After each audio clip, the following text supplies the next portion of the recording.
শোনো পৃথিবীর মানুষ, যখন তোমরা পেশাব পায়খানায় বসবে, পেশাব পায়খানা করার জন্য আসবে, তখন তোমরা কেবলাকে সামনের দিকে করো না, কেবলাকে পিছনের দিকে করো না। এটা নিষেধ কঠোরভাবে।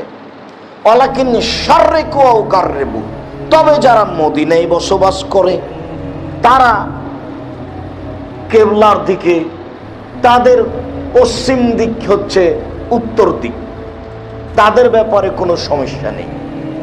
সারা পৃথিবীর মানুষ কেউ যেন কাবা ঘরকে সামনের দিকে না করে, পেশাব পায়খানা চলাকালীন পিছনের দিকে না করে।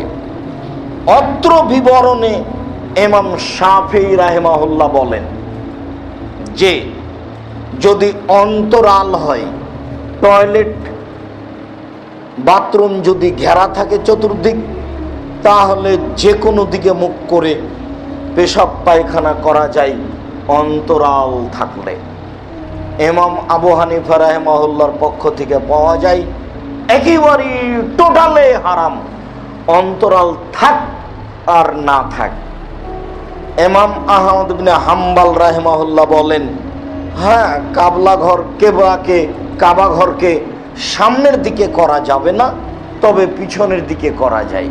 এগুলো মানুষের আলোচনা মাত্র। রাসূল সাল্লাল্লাহু আলাইহি সাল্লাম বলেছেন, পেশাব পায়খানা করাকালীন তোমরা কাবা ঘরকে সামনের দিকে করো না, পিছনের দিকেও করো না। টয়লেট বাথরুম তৈরি করার সময় বিবেচনা করে করতে হবে, এ কথাই ঠিক।